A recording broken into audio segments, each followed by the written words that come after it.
Hey, this is Jake, Refresh Pressure Cleaning, coming to you. It's March 18th, 2018, and I just want to talk to you a little bit about rejection.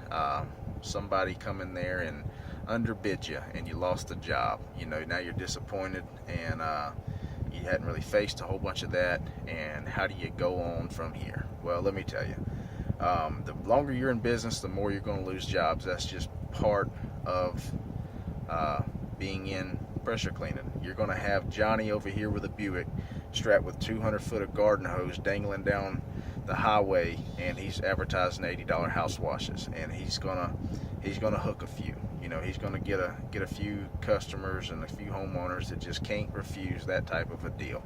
Well, what they didn't know is Johnny with the Buick blew out two lights in the backyard. On the back deck, they ripped a hole in their vinyl siding, and Johnny flooded their front door. So Johnny, more than likely, unless he's just a really professional guy and just really hungry and going out here and just needing the work and trying to feed the family, which I completely understand. I'm not knocking that, because if it comes down to me feeding my family, yeah, I'll throw some lowball offers too. But for the general deal of people like that, those homeowners aren't calling Johnny back no more. So what do you do with that? You're always polite. We had a call from Dollar General the other day. They wanted us to come out and look at about 60 foot of concrete entranceway to their store, about 7 foot wide. They wanted us to clean it, pop up 50-60 pieces of gum. I've never done no work for Dollar General. Thought it'd be pretty cool to get tied in with them. I told them $225. You know, that's our minimum to come out. Our minimum is $225. I told them $225. Well, somebody underbid me, and that's okay. I talked to the supervisor, said appreciate the opportunity. Would love to do work for you in the future. At least have the opportunity to take another quote on. So, you know, it's okay to not get every job. If you're out here quoting every job, and every job you quote, you get, I mean, you're 100% on the money, man. I mean, you got the best odds, and Vegas can't touch you, man. I mean, you're 100% success rate. You're playing roulette and you're picking red, you hit red every time, man. I mean, you're that guy. Well, that should tell you something, that you're probably not charging enough money. And I learned something a long time ago. Keep inching up your pricing until you find that sweet spot. Once you get to the spot to where, you know, you're bidding a job and they're really thinking about it, and you might get this one, and then you bid two more and you don't get those two, well, guess what? You're probably, let's say if it's a median income, medium family income neighborhood, and you're kind of hitting that top like that, you say, okay, well, now you know you need to back it off. If that's the target market you want to go for, you know what you're charging is a little too much, because you don't want to lose more than you get on quotes, but you don't want to necessarily get every quote you put out there. And so you back it down, you find your sweet spot, and you keep on rolling. You have yourself that minimum, have a professional service, always learning how to do the job better, faster, but never losing quality. Always going the extra mile for your customer, and building a database full of high quality people. And what I mean by that is, you go out here in a neighborhood and you do a job and you cut this guy a deal for $150, okay? All right, $150, you wash his house, he's happy. He tells his friends. Well, guess what? He's going to tell his friends that he only paid $150. Well, now that's your new cap.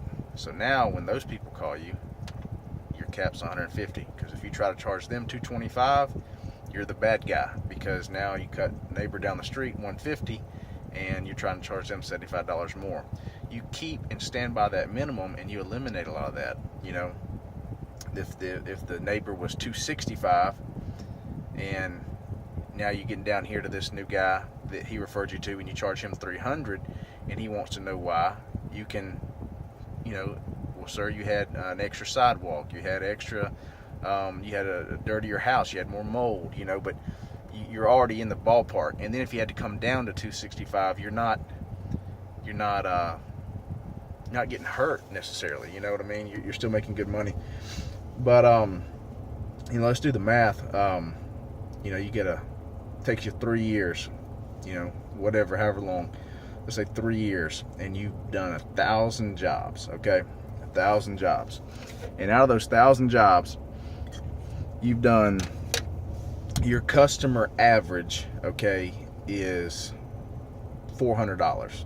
That may be a house wash, driveway combo. That might be house wash, gutter clean, whatever the case may be. Let's just say they average $400, and we'll call it 30%, okay? And instead of 333 people, we're going to say 300 people. 300 people call you off your database a year to come out here and clean. Well, 300 times 400 is $120,000 of income in your database. Your database is producing $120,000 a year income, 10 grand a month, okay? But you're out here and you're the lowball guy, okay? Johnny with the Buick, and your database averages $100 a house. And those same 300 people that you cut super deals to call you, well, guess what? Now you made 30 grand. So you cheated yourself out of about $90,000, of building the wrong kind of database. And hear me out. I'm not saying that I'm against cutting people deals, family, friends, something like that. But even on family and friends, I mean, we may do a little more for the 225, but we have a 225 minimum, and we stick to that. But it's all in how you want to run your business. This is how we choose to run ours, and I think the Lord has been going good. Hope y'all have had a strong March, and main thing is just keep your head up. Rejection's gonna happen. You're gonna get outbid. And just know in the back of your mind, then people are probably going to call you next year, and you just keep on keeping on. They're going to see that your Facebook photos, your before and afters, your reviews, your Google posts, your website, all that stuff. They're going to see the type of quality, professionalism that you bring, and how that next year, instead of paying Johnny $80 to do the house, they're going to pay you $225. Because they don't want their stuff tore up and they want a professional service. So that's it, man. If y'all want to hear anything, or if y'all want me to talk about a certain subject, I don't know it all, but I'm just like everybody, trying to continue to learn, always continuing to learn. And just leave in the comments below if you got a question, and see what we can do. Thanks a lot. Check us out online, www.refreshpressurecleaning.com. You can check us out on Facebook, Twitter, and Instagram, all at Refresh Clean 05. Thanks a lot. Have a good one.